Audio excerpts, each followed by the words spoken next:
Hey, what's up? This is Matt, aka Peacefully Wired. Welcome back to my channel. And today I'm going to be talking about applying acceptance and what acceptance is, what unconditional, universal self life and other acceptance looks like, and how you can start to work on it so that you can recover from OCD. Before I continue, please like, subscribe, and please comment. Let me know what you think about what I'm talking about. I know that a lot of people don't really understand that OCD is a belief disorder.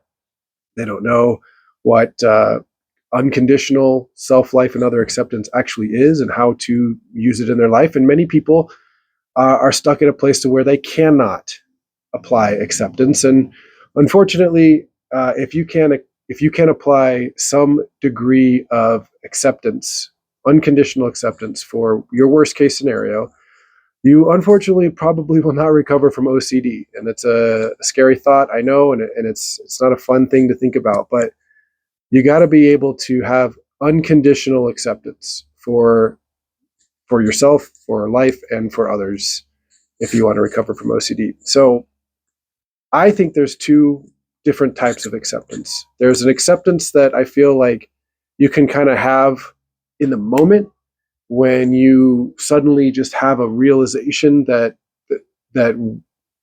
what you are dealing with is out of your control, right? And I'll take me for an example. When my coach told me, Matt, OCD recovery takes about 3 to 5 years, and that's if you put in the work and make it a goal in your life to recover. And up until that point, I was struggling a great deal with when am I going to get better? We have a business. I was struggling a great deal because of OCD. I was struggling to move our business forward because I was having a hard time interacting with people, and I had a lot of anxiety. I had a hard time meeting with people. It's basically what our job is all about: is meeting with strangers, business owners, and we were struggling because of it. And so I kept putting a timeline on when I wanted to recover. I need to recover by this day. I need to recover by this month. And my wife was giving me, you need to fix this by this time. She had no idea about what OCD recovery is. And the thing is I had actually, you know, I had started working with somebody in 2015. And by 2018, I had done a lot of work to overcome HOCD. Did not know that OCD morphs. I did not know OCD is about your beliefs. The more rigid beliefs you have about anything in your life, it's going to attack those things. So I didn't know that, and then I was good for about 3 years, and then OCD came back and latched on to my relationship with my wife. And so it wasn't until I found OCD recovery and I was able to start working with Nick that I started to understand what these things were. And one of the first things he told me was, you know, you're not going to recover for a long time. This kind of stuff takes practice, patience, over and over and over and over and over and over and over. And changing your beliefs and developing acceptance are two things that take a lot of time. But when he told me, Matt, you're not going to recover most likely for 3 to 5 years, and there's no guarantee that you will, that actually took a lot of it's a scary thought, and there is fear around it. You mean I'm never going to recover, or there's not a guarantee that I'm going to recover? And yeah, there is not a guarantee, but for me, it really did take the burden of, okay, I have to recover by this time. It actually allowed me to go, okay, I don't have any control over being able to recover right away. It's going to take me some time. And so that was when a kind of shift happened in me. And I was like, well, I guess that my choice now and the decision that I have to make is, what's my alternative? I continue to not do the work. I continue to search, compulse, engage, not be able to sit with anxiety, awfulizing, catastrophizing, depressed, all of that stuff. Or I can just put my effort into what I'm being told to do and see what happens. And so here we are 3 years later from when I first started working with Nick. And so that would be the kind of acceptance. I think that's one kind. Basically, kind of being able to accept, like, in that moment, like, I can't control this, and I've experienced it recently with a client of ours that is past due on their payment to us. And, ultimately, like, I can't control if they ever pay us, right? As unfair as I might think that might be, as uncool, unprofessional, whatever, I can't make them pay us. We're a small business. I can't control their behavior. And so I have to accept, even though I might not like it, I might not agree with it, I have to accept, while still working on, trying to communicate with them to see what's going on, why haven't they paid? But the other alternative is to get really upset and angry and assume the reasons why they're not paying. Now I'm going to bring that story into the present, which this morning we sent an email to them, and it turns out they sent a check to the wrong address. Right now, I could have gotten very angry, and there could have been even I would reach out to them and potentially be rude, and go down that rabbit hole. But instead, I accepted, and it's because I've been working on developing a deep level of acceptance. So I accept, essentially, that would be the other part of universal self-life and other acceptance, accepting other people, no matter what their behavior it is, no matter how it makes me feel, my I have the choice to respond how I want to respond, right? Despite maybe feeling angry inside or frustrated inside, I cannot control their behavior. I have to essentially have empathy for whatever their situation might be. I don't know why they haven't paid. It could be a lot of things. Essentially, it was because they sent it to the wrong address. I have empathy for that. They made a mistake, right? And it happens. And people are fallible, and that could have been something on our part that was not communicated. So again, like, that's a part of other acceptance. Life acceptance would be accepting that life is unfair. I can accept life even if life is unfair. Understanding that we're not owed anything in life. We don't deserve anything in life. The universe is not out to get us. It doesn't conspire against us. Having OCD can feel extremely unfair. Why was I dealt this card in my life? But another thing, I was told essentially was you have to accept that you have a brain disorder that there is no cure for. And that, again, that message, that information allowed me to go, okay, I have something that, yes, is not pleasant, and I would prefer not to have it, but it's also not the end of the world. And look, I can do these things to help myself. Right? That's life acceptance, right? Accepting things happen in life. Death happens in life. People are going to talk behind your back. People are going to reject you.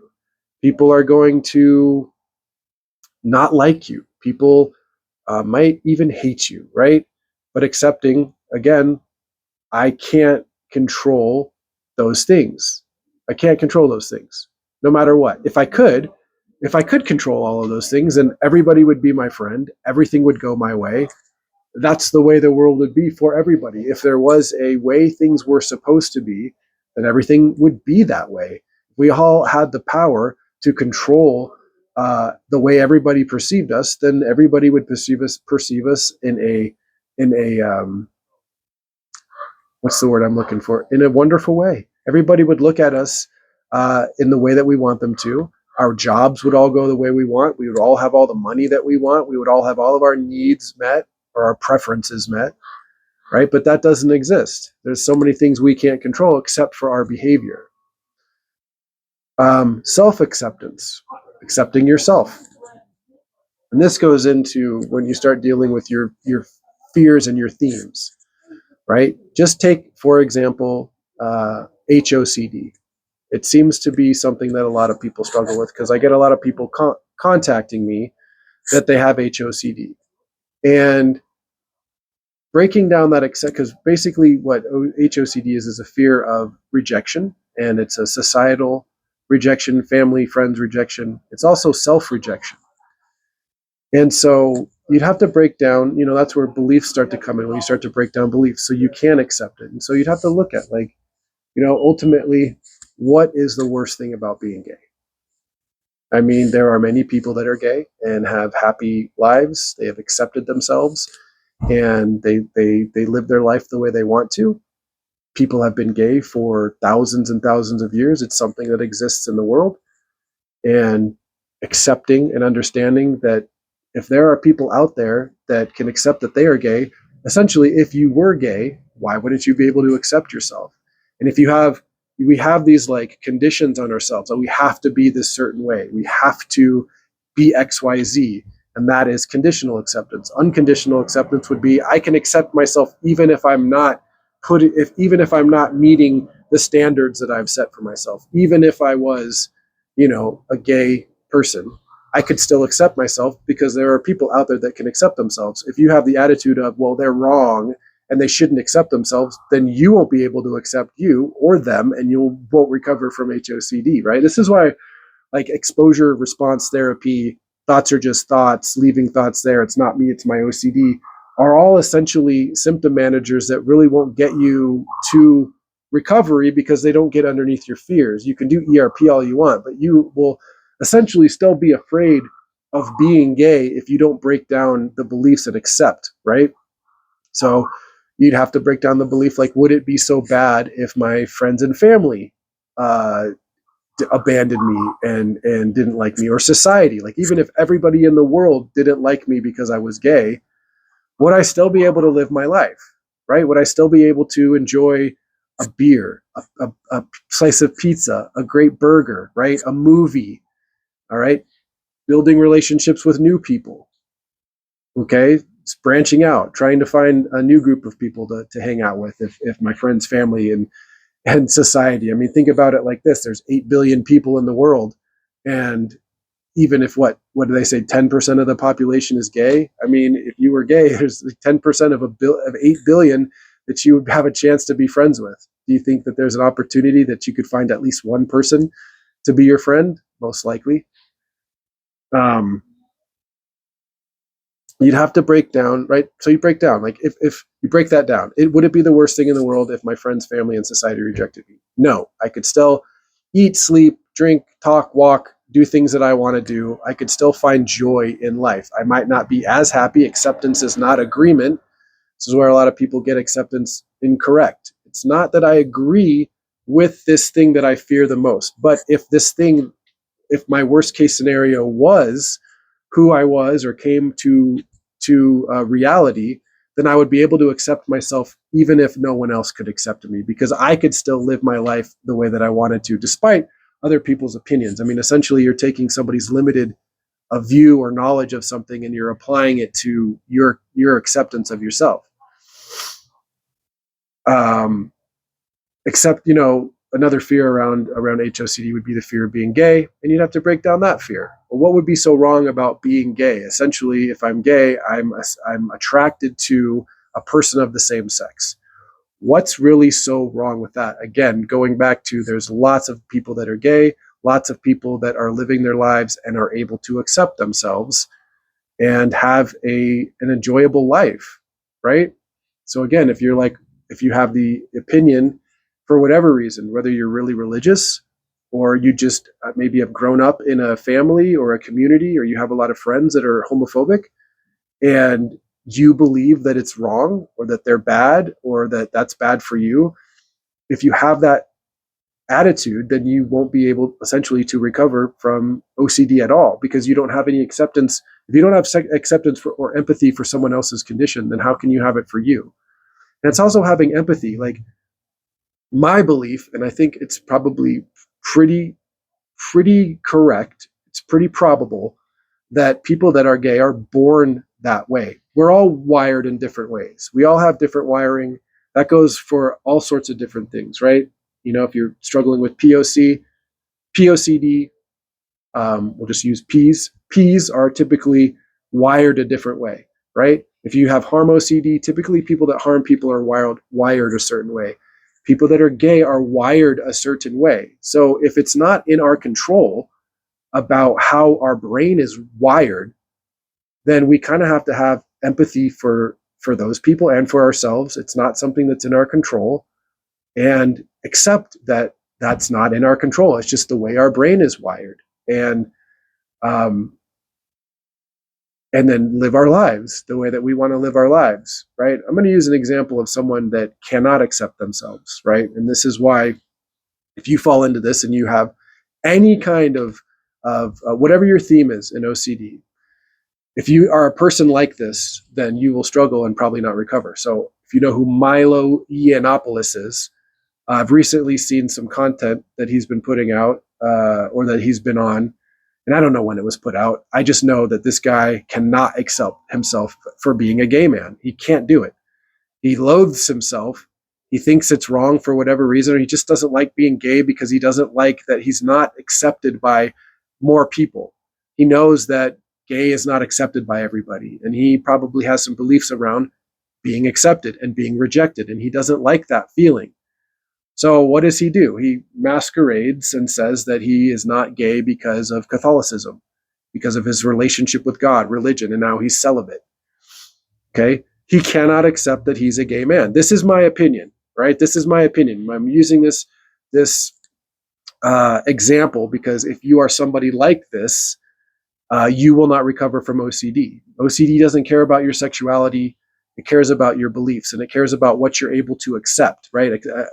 At the end of the day, if you can't accept your worst case scenario, not agree with it, but accept it, no matter what that was, even if it was that thing, if you can't find some degree of acceptance by breaking down your beliefs around it, then you're not going to recover. And so using somebody like Milo or Milo, I don't know what his name is a good way of showing, like, if that's the life you're going to live, to where you can't accept ultimately who you are, what it is that you are, you can't accept other people, and you won't be able to accept yourself, and you're going to have a really hard time in your life. It's just kind of a fact. It's unfortunate, but it is a fact.